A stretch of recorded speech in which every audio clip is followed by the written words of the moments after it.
Let's get a look at it. Hey guys, Michael Forst here at Forst State Trucks, working on 100 proof. We've got a few things knocked out on there, but you can't have a custom truck without a custom drop visor, and 12 gauge customs makes a great one. This one here is a Bowtie visor. It's a 12.5 tapered to 7. The side mount, they are good. They're solid, look awesome on these Kenworth trucks. Before we put this one on, we gotta get this original one pulled off. So let's go do it. And there's the visor. Now you can see I got these two brackets left up here. I got to remove these. I'm also going to need to remove these brackets here, the upper ones for the mirror brackets. But first thing I need to do is get some protective paper down on the windshield. Going to be drilling and grinding on these stainless hucks. I don't want that hot metal to etch into the glass. All right, so in order to get these off of here, I'm going to do a combination of cutting and drilling. I could drill all the way through the center of that, but if I can grind this head down a little ways, I'll have less material that I'll have to drill. So I'm going to use a cutoff wheel and just start raking it across the head of that, making this head a lot thinner. Now that head only maybe a 1/16 of an inch thick, it'll be a whole lot less material to have to drill through. These stainless hucks are extremely hard and they can be really difficult to drill through. So anything I can remove easily by grinding, I'll do that.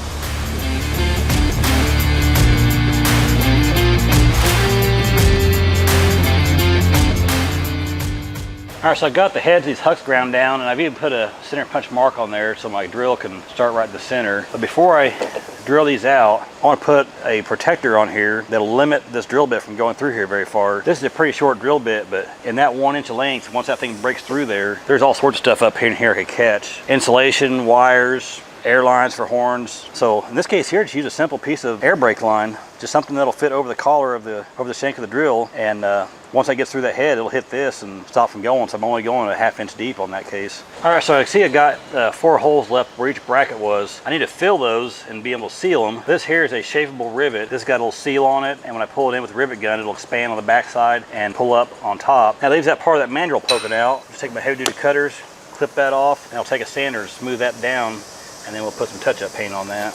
Next thing I'll need to do is remove these mirror brackets, because that visor mounts to the side of the door frame right here. There's 3 hucks in this bracket, and that visor uses those 3 plus 1 more down below it. So I'll need to cut these 4 hucks out of here, and this is where I'll put the threaded inserts so that when I put the visor on, I can just run bolts right into the holes. Drilling something hard like stainless or these huck heads are really hard. Best thing to do is put a lot of force on it and just pulse that trigger. Trying to run full speed constantly, that'll just burn your drill bit up in a hurry. Now I'll oversize these holes for the nutserts. All right, so I've got my 4 holes drilled out here to put the inserts in. So I'm gonna get my Benford 6100 nutsert installer here. Just put that nutsert in the hole and I'll tighten the bolt up in it. All right, there's all my nutserts for one side. These 4 here will go for the visor, and I'll just put a factory metric screw back in there to plug that hole up. But our visor will go here, then a mirror bracket right back over it. Let's go to the other side and do it.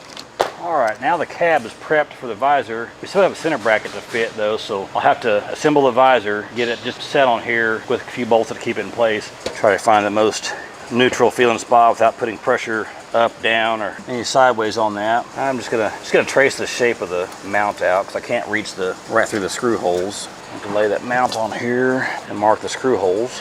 One thing to note about the Kenworth trucks is they don't have a center post in between the glass on these like a Peterbilt does, as far as, you know, a steel or aluminum or fiberglass structure. In fact, if it's a one-piece glass, it's the same roof cap and everything. So all we have here between these glasses is the rubber and this chrome lock strip in here. So what we're going to do is just screw this into that lock strip, just a small stainless sheet metal screw. This bracket doesn't take the full weight of the visor. It basically just kind of keeps it from banging against the windshield. So it'll rest against there and we'll pull that down to it.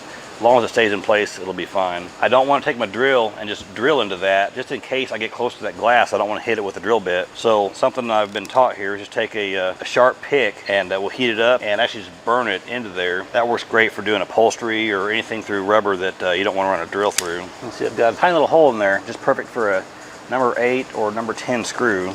Make sure you keep that post oriented the same way and kind of see that the mounting holes to the visor are not centered in there. If I put this on upside down, I would not get the rest of that mounted. So now it's in place. I've obviously got to put my mirror brackets on here still, and I'm going to put some silicone in these holes just to keep water from trickling in there. But having studs in there, I can put my bracket on there, put a bolt in, and replace studs with the bolts one at a time. So that's what I'll do next.